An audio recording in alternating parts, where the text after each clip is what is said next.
there. Fucking with you. What time supposed to see though? What time is Mario there? Mario's at 12. 12? All right. But he's going to be at 10 in the morning. When we start training camp, he's going to be at 10 in the morning. Is it Leo next? I'm not sure, but whatever it is, it's going to be September, so it will be at 10 in the morning. Staples Center, right? That's what they said, but we don't know yet. We don't know for sure. I didn't say I said venue. Huh? Nah. He's posting old pictures, bro. Oh, man. It's crazy. Your thoughts on Adrien Broner? You know, he's a hell of a fighter, man. He 4-division champion. You know, not just, you know, anybody could do that. You know, it's not easy. We've had great fighters that can only do one division title, and they're still great. Somebody that's able to do 4 divisions is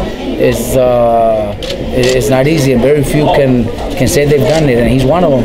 So you know, plus he's very talented. He's smart. He's a good counterpuncher, and he's got power. You were the guy behind actually breaking Adrien Broner's code. You and Marcos took that first loss on him. How do you actually take somebody with the ability of Mikey, who obviously has better skill than Maidana, to defeat him again?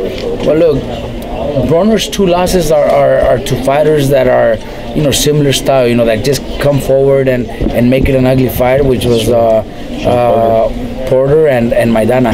But Mikey's totally different. You know, Mikey doesn't fight like that. Mikey's a smart counterpuncher with great power. But you know, we don't know how Broner's going to be able to handle that. You know, we don't know if Mikey's going to be successful doing that. But we're going to be ready to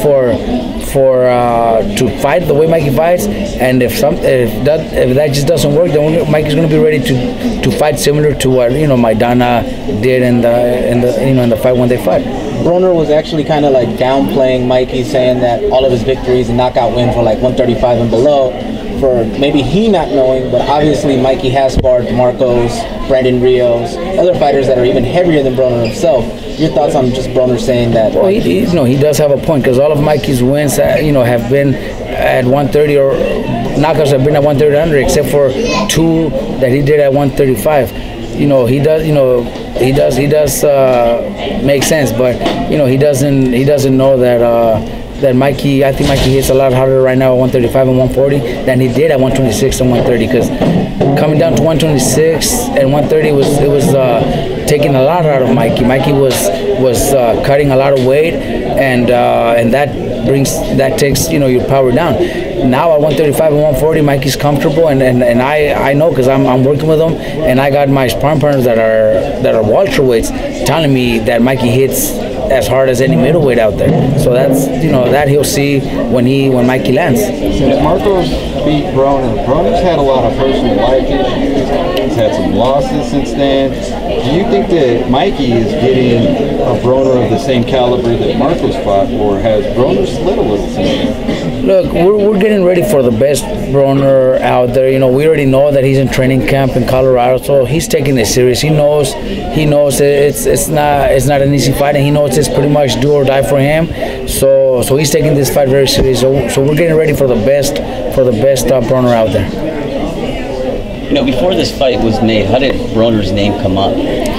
You know, they had already mentioned it to us. They had already mentioned Broner's name, but not for July. They had mentioned for maybe before the end of the year, or even next year. They had mentioned him as a future possible opponent. But when Mikey asked for the fighters that Mikey asked for, you know, which was to unify the title 135, and neither of them were available.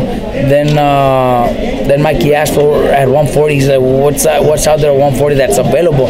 So we thought about that other champion that just that beat Burns in Dongo or something like that. And I believe he also has a mandatory that he has to do, or he was injured in his last fight, so that wasn't available either. And they brought Broner up, and when they brought that name up, it was Steven Espinosa has been saying it. You know, it took 30 seconds for both guys to agree to that fight. It wasn't hard to be made. It was easy. Are you surprised that Mikey is a 5-1 favorite? Do you feel that the fight should be a little closer? You know what? I don't follow that, and I heard that in New York. I was a little surprised, because Broner is a solid fighter. You know, I don't really follow, you know, the odds. I've never put money into any of my fighters or anything. So I really don't. I care less what it is, because sometimes, you know, because of his trouble, his problems that he's been going through, maybe that's the reason. But inside the ring, I think we're gonna see a great Broner, and when Mikey beats him, because that's our plan, then I want Mikey to get the credit, you know, for beating the best Broner, not one that was the underdog by so much. Speaking of, you know, getting the credit that Mikey deserves by beating Adrien Broner, do you have any concerns that Broner will make weight at 140 pounds, because he's had trouble making weight in the past? I think he said it in New York. I don't know if he's going to mention it here. He says, you know, he can't afford to not make weight, because there's a big fine, I believe, and he's got a lot of baby mamas that he has to take care of. So. Can you speak of some of the penalties? Well, he mentioned a big number. I haven't heard about it. Maybe Mikey's the best one to answer that question. We're starting the presser, guys. All right, let's go.